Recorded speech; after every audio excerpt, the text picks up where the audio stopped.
Another day, another glue booking session. And today I'll be working on my red pages. And I just pointed to that blue one because I'll possibly use that in a blue page spread. But today it is all about red. So, have you ever tried doing a color glue book? If you haven't, hopefully this video will help give you some inspiration and tips to get started on your own color glue book.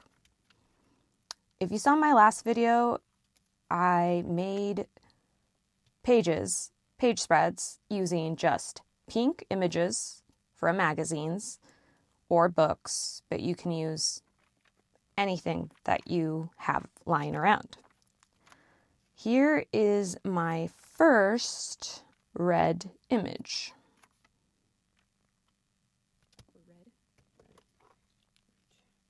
Sometimes I do the whole page, like tear out the whole page from the magazine and cut out the image I want from there, but sometimes I also just, for example, that one was like really easy to just cut out, so I didn't have to be super careful.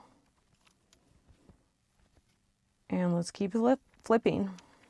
Okay, so I did change over to this Architectural Digest magazine, and that previous one was, I believe, an Elle magazine. But yeah, I really like Architectural Digest. They have beautiful images and textures, background, things to use for backgrounds and also fussy cutting elements. But I am looking for backgrounds at this point. So perfect. I immediately saw this red page and I'm like, yep, that is going to work beautifully for this particular spread. Here I was noticing this blue, and again, like, I'm so drawn to blue, but I had to keep moving on. Actually, in my last video, I also worked on a blue spread right after the pink spread. So if you want to go see that pink and blue color glue book spreads, that is in that video, and I'll put it up right here and at the end.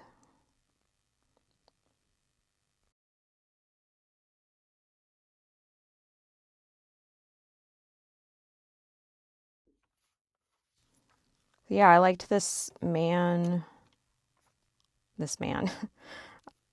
I liked the viewpoint, what do you call it? The point of view of the man, of this man's legs, like dangling from, who knows what he was dangling from, some sort of rope over the ocean. But mainly what stood out to me was his red shorts.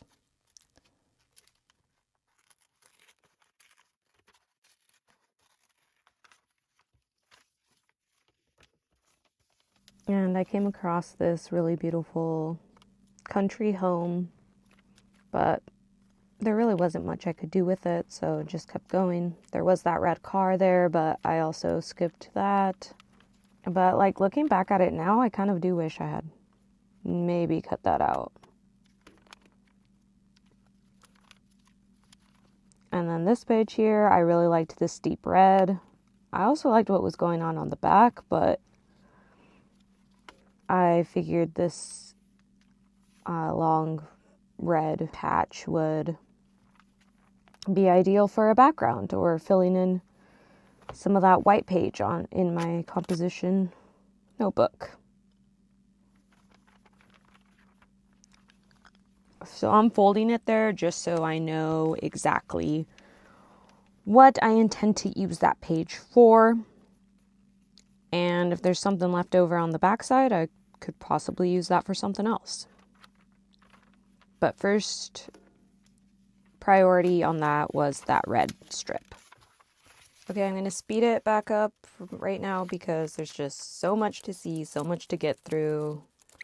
I kept pointing to anything that just kind of made me laugh, like the dog and the seal. And there was another dog right there. Just kind of unexpected things that are just kind of fun to look at. Maybe you can catch a few things that you would maybe cut out yourself, or just things that are entertaining. But I did end up cutting out that green page because I'm going to include it in this glue book. I don't know if I'm going to show that in this video, probably not. But I figured why not cut it out while I'm cutting out my red pages, my red images.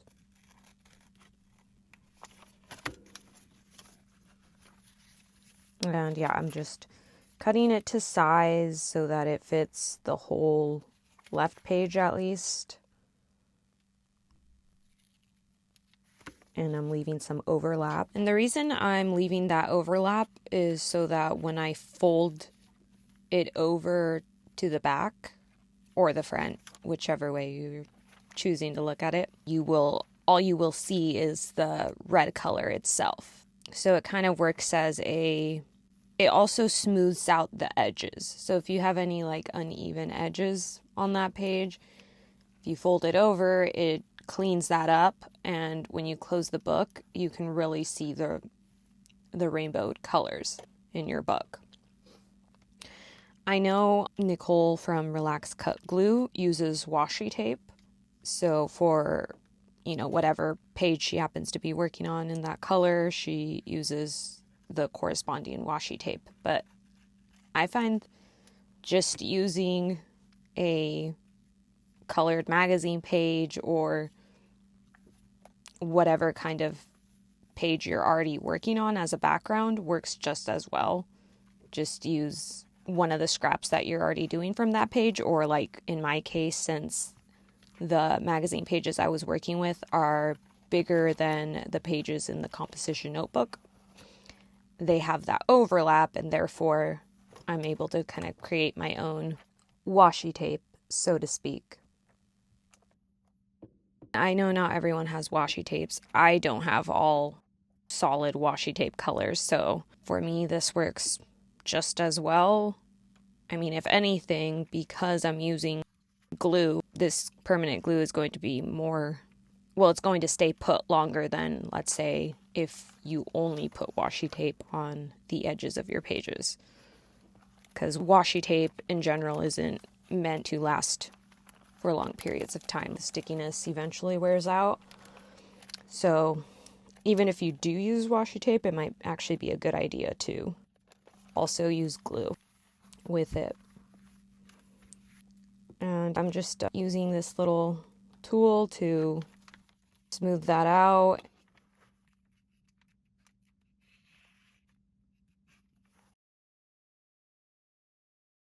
Because I know that the more that I start to put in here, the more papers I start to put in here, this notebook's going to get really bulky. Therefore, there's just going to be a lot of things sticking out. So I might as well try to make it as neat as I can around all the edges and corners. And I'm using my corner punch to even out those corners. It's just a personal preference. If you don't have a corner punch, you can just as well use your scissors to round the corners. And time for these red images and where I'm going to place them, because I want to keep that ever so exciting text in there while I don't mind covering the rest of the words. If anything, I do kind of want to cover the other part of the words. And so I want to cut out this white part of the bandana. It was the original white background.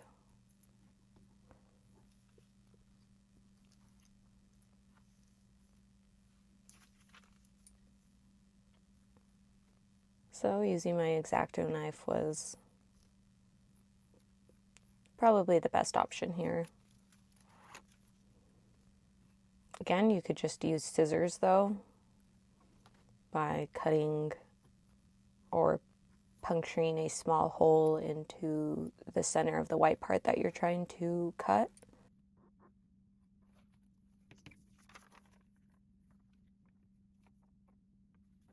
So you can see I did end up cutting out the black part, the number 1 in the bandana as well. And here I stuck this other lined paper to cover up the white of the page. I thought this image was really intriguing, and I thought I was going to use it.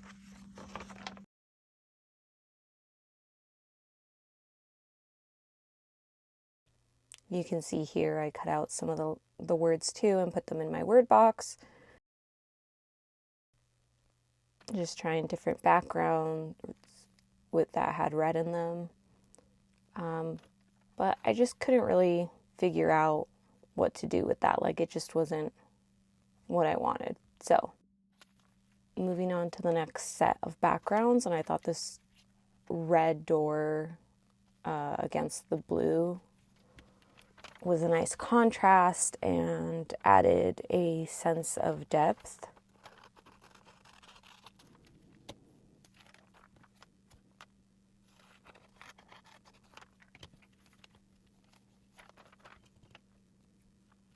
And then there's this other partially red with a staircase in there. Again, adding another element of dimension.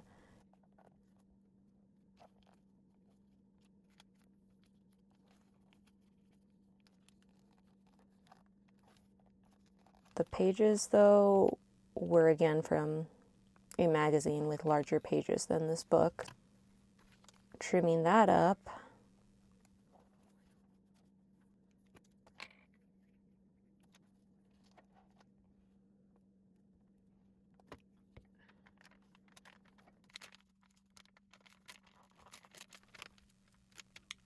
Laying down this red piece of paper, I had to lift it up and put it back down because I wanted it to overlap on the next page without showing any white. And I kept having to just pick it up and put it back down, and I'm just lucky that I didn't tear anything. But finally, when I did have it exactly where I wanted it placed, I went and creased it and smoothed it down. I'm just using one of those little Cricut smoothers that I found at a thrift store. I don't even have a Cricut, but it works perfectly for smoothing down these pages. Time to trim the leftover page. So let's clip it down with a little binder clip here, and taking my small scissors and trimming up the page edges.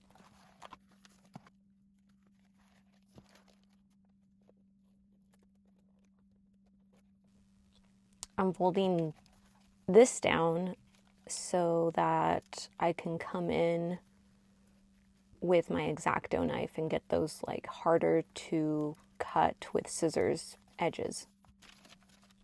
But first I want a little cutting mat to put behind the page so I don't cut into other pages.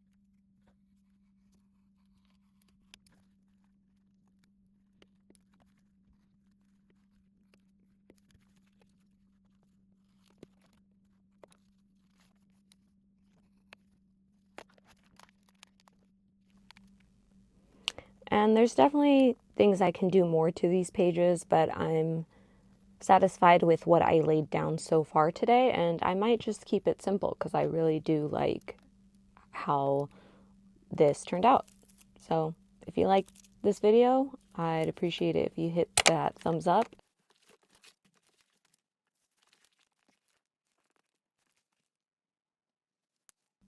Stay sticky. Bye.